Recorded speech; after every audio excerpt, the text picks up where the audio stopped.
Bonjour à toutes et à tous et bienvenue dans cette nouvelle vidéo, nouveau retour de lecture et ici il s'agira de Et avec votre esprit d'Alexis Lebsker. Et c'est une déception, une grosse déception, j'en attendais beaucoup, j'étais extrêmement saucé, extrêmement impatient, j'en attendais énormément et là c'est la débandade absolue, je vais vous dire pourquoi. Donc on va commencer par Pouf Pouf Magie, la quatrième de couverture qui est là que j'agrandis. Donc les esprits les plus brillants de la planète sont kidnappés. Machination, complot ou expérience scientifique. Un peu de science éloigne de Dieu, mais beaucoup y ramènent. C'est sur ces mots que de son assassin que, en pleine fac de Strasbourg, un prix Nobel de chimie se voit férocement massacré et dépouillé littéralement de son cerveau. 4 jours plus tard, dans la région lyonnaise, un célèbre physicien disparaît des radars pour le lieutenant Verne, pro du poker et obsédé de mathématiques. La probabilité qu'il s'agisse d'une coïncidence n'excède pas 15%. Probabilité que le carnage continue, 100%. Donc bon, alors que dire de tout ça, le coup du un peu de science éloigne de Dieu mais beaucoup y ramène, moi ça m'a fait penser un peu à du Dan Brown, un peu comment dire, surtout dans ces derniers finalement, où il mélange science et religion. Voilà, la science pour expliquer certaines choses de la religion, certaines choses sur Dieu. Je pense à son dernier Origine, qui est excellent, que j'ai surkiffé, et qui mélange vraiment science et religion. Et je vous invite à le lire, à ne pas lire et avec votre esprit, parce que franchement, j'ai détesté, c'est vraiment claqué. Donc je vous laisse 2 secondes pour relire ça. 1, 2, 3. Je vais le cacher. Donc oui, alors je m'attendais à ce que ce soit un peu comme du Dan Brown, de la science qui essaie soit d'expliquer la présence de Dieu ou soit de la réfuter, genre Dieu n'existe pas. Je m'attendais à un truc comme ça, pas du tout. Mais alors, pas du tout, ça ne... non seulement de par la quatrième de couverture, mais en plus et avec votre esprit. Euh, mais en fait non, pas du tout, mais ça parle pas de religion du tout. Mais pas un broc de religion là-dedans. Et encore une fois, ça je vais y revenir, j'ai mes petites notes sur mon téléphone, je vais essayer de vous en parler dans l'ordre. Déjà, on va commencer par le titre. Le titre a rien à voir, je trouve, avec l'histoire. Le A et avec votre esprit, en fait, ça, pour vous spoiler un minimum, mais on l'apprend très très vite, c'est pas un spoil, ça parle, le sujet principal du roman, c'est la mémoire. Voilà, c'est la science et le cerveau. Ça, vous l'aurez deviné. Où en est la science avec le cerveau humain et encore plus avec la mémoire. Et c'est de ça dont ça va parler. Mais pas l'esprit, parce que entre l'esprit et la mémoire, c'est pas pareil. Et d'autant plus que c'est une citation peut-être religieuse qu'on entend plus dans des églises. Ben non, pas du tout. On l'entend pas une seule fois et il n'y a pas de, y a pas de religion dans ce roman, pas du tout. Donc c'est la première déception. Grosse déception. Ensuite, je vais revenir un peu sur les personnages. Donc nous avons 2 enquêtes en parallèle. D'un côté celle de Simon Verne et de l'autre côté celle de Canel Pourson. Donc Simon Verne de la DGSI et Canel Pourson de la PJ de Strasbourg. Et Simon Verne, lui, il est à Paris, mais il va sur Lyon, je crois, c'est ça. Donc 2 enquêtes en parallèle. D'un côté, Canel Pourson, elle a le scientifique à qui on arrache le cerveau, et d'un autre côté, on a Simon Verne qui se tape la disparition de 4 scientifiques. Et donc l'enquête, je vais y revenir plus tard, là je vais plutôt parler des personnages et comment ils sont traités. Et ben, c'est cliché de ouf. Je pense qu'Alexis Lebsker a vu beaucoup trop de films d'action policiers américains et que ça déteint. Ça déteint énormément, ça m'a fait penser énormément à ça. Genre les experts Miami, avec des trucs assez éclatés. C'est cliché. C'est vraiment cliché. Simon Verne, le mec un peu taciturne, qui aime les maths et le poker. D'ailleurs, Simon Verne qui vous claque des probabilités, comme c'est marqué dans la quatrième. À un moment, il sort une phrase, alors probabilité que cet homme mente, 70%. Mais en fait, ça vient d'où ces probabilités? Je vais garder le roman comme ça. C'est comme ça qu'ils font les vrais booktubers. Ça vient d'où ces probabilités? Ça vient de nulle part. Ça vient juste de lui et de ce qu'il pense en fait. C'est pas des maths. C'est pas de la probabilité. Contre probabilité que je me sois fait chier en le lisant, 100%, hein. Ça c'est clair. Mais voilà, j'ai pas compris. Alors, je sais qu'Alexis Lebsker était un joueur de poker pro, je sais, alors ça pue le poker dans tout le roman, ça pue les refs au poker dans tout le roman. Alors je ne sais pas jouer au poker, je ne connais pas les règles, je ne connais rien, parce que ça ne m'intéresse pas. Mais quand même, il y a des rêves du poker, ça parle de poker tout le temps, enfin tout le temps, régulièrement, rien qu'avec les probas, à un moment, en fait, il détecte un petit peu les émotions des gens, il arrive à voir un petit peu selon leur gestuelle, leur mimique et tout, il arrive à voir s'ils mentent ou pas. Tout ça parce que quand il jouait au poker, il observait les gens, un petit peu. Ce qui peut se tenir,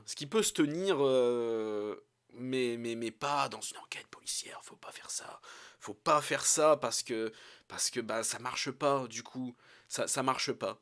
Et je vais y revenir en fait, pourquoi le mec s'est foutu une balle dans le pied en fait, en mettant en scène ce genre de méthode-là avec son personnage.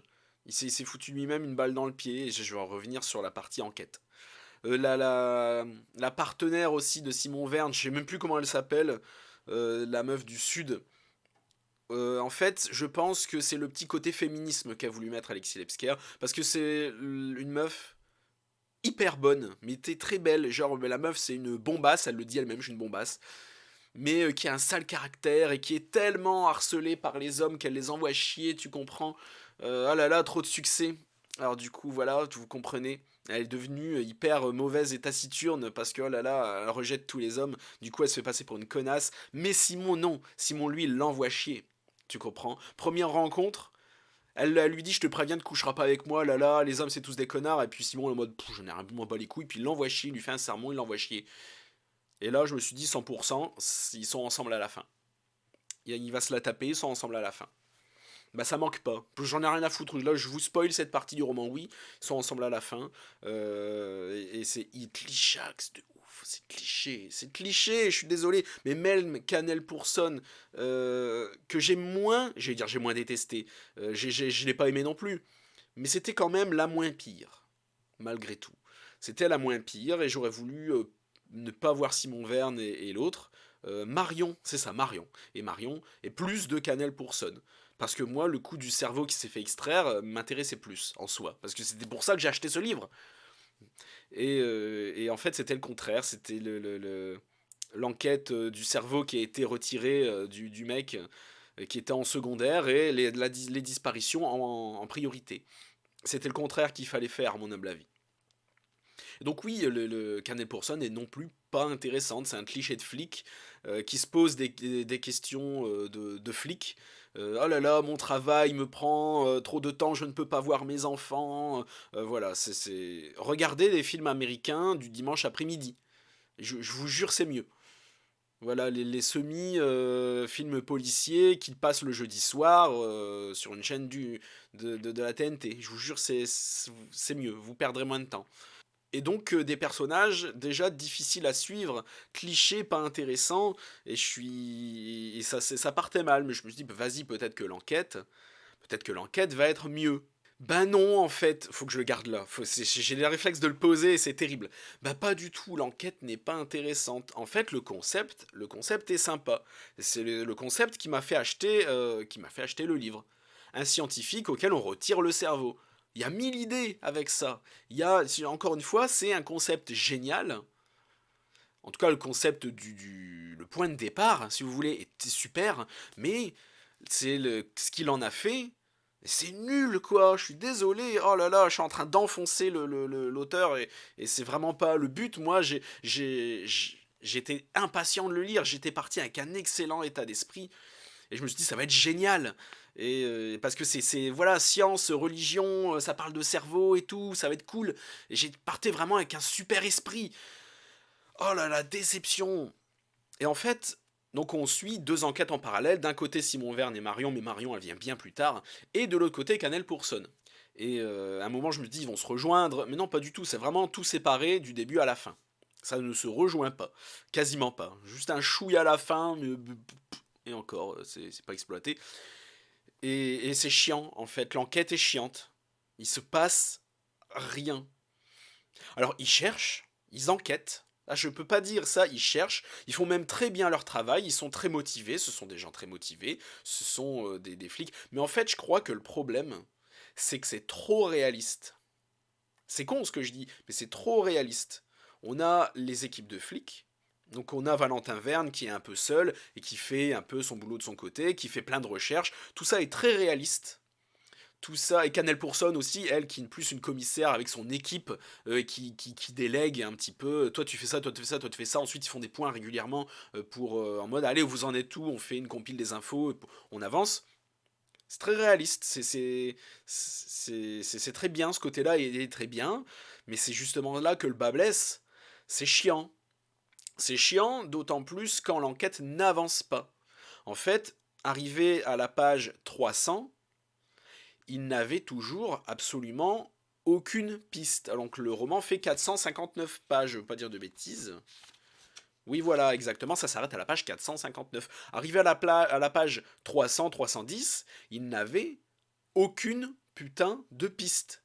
Ils ont tout épluché, toutes les pistes possibles et imaginables, toutes les directions, et rien. Rien. Tout ce qu'ils ont tenté, ça allait systématiquement dans le mur. Et donc au bout d'un moment, quand t'es dans une enquête qui patine, et puis les deux enquêtes en plus, hein, et avec des personnages, tu les aimes pas, des clichés de flics, autant regarder un film américain le jeudi soir, quoi. Julie Lescaut, c'est plus intéressant, quoi.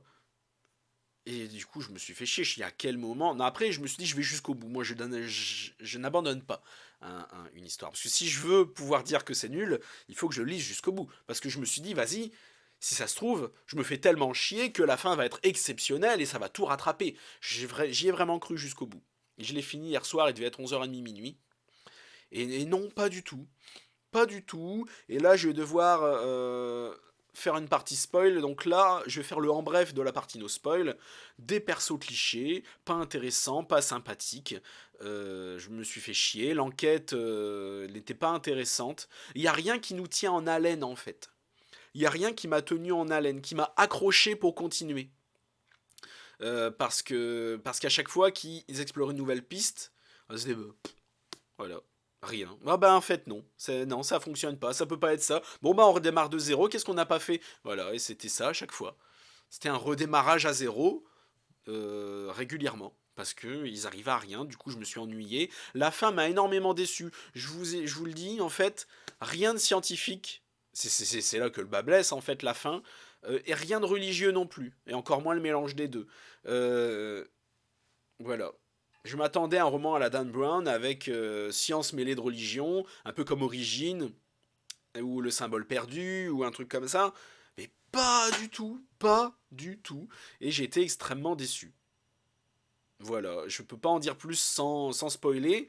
Et je vais passer à une petite partie spoil, histoire de dire un petit peu plus en détail ce qui m'a déçu. Nous sommes maintenant dans la partie spoil, si vous êtes là et que vous n'avez pas lu le roman, débrouillez-vous, je vous aurais prévenu. Et donc la fin, oui, la fin m'a énormément déçu parce que on apprend l'existence de Philomena et de Natrin. J'ai même plus son prénom, dans ma tête c'est Natrin. Et de Natrin extrêmement soudainement. En fait, je trouve ça complètement con de se dire que bon, on va reprendre le registre des appels, mais de la victime, mais sauf qu'au lieu de remonter à 3 jours, on va peut-être remonter à 3 mois. Remonter un peu plus loin que quelques jours pour voir. On sait jamais, peut-être qu'on a raté un truc. Et en fait, c'était ça. Ils ont juste pas remonté assez, pas vérifié assez bien le registre des appels de la victime, genre qui l'a appelé. Ouais, j'ai jamais l'impression d'être clair des fois quand je suis sur certains trucs. Et c'est juste ça le truc. Ah ben regardez, lui, il a effacé cet appel-là. Mais c'était il y a 3 mois. Bah pourquoi on l'a pas vu? Bah parce qu'on est remonté qu'à 3 jours, enfin. Voilà. Pas à 3 mois. Voilà, et c'est ça le truc. Donc en fait, ça veut dire que vous pouvez enlever 300 pages au bouquin si les flics ils avaient fait leur boulot au début. Parce que vérifier le registre des appels, ça ils le font quasiment du départ. Je veux dire, au bout de 100 pages, une fois que la victime a été découverte, qu'on a tout le contexte et tout, que l'enquête démarre vraiment, Mais en fait, il vérifie le registre des appels et il trouve rien, parce qu'il remonte genre à une semaine, j'ai dit 3 jours, mais ça se trouve c'est une semaine ou deux. Il fallait remonter à 3, 4 mois en fait. Si ça avait remonté à 3, 4, 5, 6 mois, mais du début, peut-être même 2 ans, parce qu'à la fin il dit non, il fallait remonter sur 2 ans en fait, vous êtes des cons. Vous nous auriez grillé direct. Et s'ils avaient fait ça du début, bah en fait, le roman, il ferait ça. Il ferait 200 pages, pas 500. Vous voyez? Et c'est dommage de faire durer un livre 300 pages de plus, tout ça parce que Jean-Michel, il a oublié de remonter, il a pas remonté assez les appels. Et du coup, ce qui fait que, ah bah oui, bah il y a Natrin là, ah bah il y a Philomena, ah bah regardez, il détourne énormément d'argent. Et oui, du coup, oh putain, ça m'a tué ça. Et en fait, tout ça pour qu'au final, Simon Verne et Marion, ils se retrouvent devant le ministre de la Défense, ou le ministre de mes couilles, on sait plus, je sais plus. Et tout ça pour qu'ils disent, ah oui, bah Natrin, oui, je le sais. Je sais, il fait des trucs chelous. Oui, je sais. En fait, le ministre savait tout. Donc en fait, on suit Simon Verne qui se fait chier à enquêter. Tout ça pour qu'en fait, ils viennent devant le ministre pour faire genre, je vais t'apprendre mon enquête. Et en fait, bah, le ministre, il savait déjà tout. Ah bah oui, Natrin, on le suit déjà depuis un petit moment, on sait ce qu'il fait. Et on est sur le coup, en fait, pour acheter sa machine, on attend de voir si ça marche. Mais en fait, ils étaient au courant. Mais en fait, cette enquête ne servait à rien. Voilà. Et là, je suis resté pantois. Je suis là. Ah, ok. Donc c'est ça, en fait. Et du coup, c'est nul. C'est nul, tout ça pour qu'à la fin, en fait, sa machine fonctionne pas, qu'on nous dise que la science n'est pas assez avancée, que c'est qu'une arnaque pour se faire du pognon. Quelques millions, même peut-être même dizaines de millions, divisés en 5 pour que pour que les scientifiques puissent aller bronzer avec leur thune. C'est tout. Il n'y a pas d'avancée scientifique majeure qui puisse expliquer l'existence de Dieu ou sa non-existence ou un truc révolutionnaire par rapport à la religion. Non, rien, rien, rien. Et ce qui m'a déçu le plus au début, c'est le fameux symbole. C'est ça, c'est là que j'ai commencé vraiment à me dire, bon ok, la fin ça va être de la merde. C'est le fameux symbole avec les 3 ronds, avec le 7 et tout. Une fois que j'ai vu Simon s'allonger dedans et puis il s'est dit ah bah ouais le symbole c'est juste c'est les trucs de la machine. Je me suis dit ok, ça va être pourri. Ça va être pourri, ça va pas être bien. Et voilà. Donc la fin nulle, l'enquête nulle, les persos nuls. Il n'y a rien qui va en fait. Je prends vraiment les points séparément. Et même les points séparément, il n'y a rien qui va quoi. Je ne comprends pas le succès. Donc est-ce que c'est parce qu'il s'appelle Alexis Lebsker que c'est une star du poker international et qu'il a fait un peu de télé que ça marche autant? Sûrement. Je ne sais pas, je ne comprends pas. Je vais arrêter de rager, je suis désolé, la vidéo est beaucoup trop longue, mais je ne le conseille pas. Alors je vais quand même lire Le Mangeur d'âmes et les poupées, parce qu'on sait jamais. Il ne faut pas non plus juger un auteur sur un seul roman, je vais retenter. Mais enfin voilà, ça part très mal, maintenant je vais partir avec Le Mangeur d'âmes, que j'ai déjà, avec énormément d'appréhension et d'a priori. Je vais partir sur un mauvais point. Merci à tous d'avoir regardé la vidéo jusqu'au bout. Je pense qu'elle va avoir pas mal de dislikes parce qu'Alexis Levesker a un grand public de lecteurs fidèles, j'ai envie de dire. Parce que j'ai entendu énormément de bien, je comprends pas. Donc n'hésite pas à te renseigner sur mon propre roman, Dirty Work, Funeste Avidité, aux éditions Amalthée. Lien pour l'acheter en Fnac et Amazon dans la description, ainsi que mon Facebook et mon Instagram auteur. N'hésite pas à venir t'abonner à mon Instagram YouTube et à mon Babelio, lien dans la description. Merci à tous et à la prochaine chez Alistair pour le prochain retour de lecture qui sera le dernier Clément Grimbert, Le Regard de Maupassant. J'en ai parlé dans ma vidéo de mes lectures d'avril. Va voir tout ça. À la prochaine chez Alistair.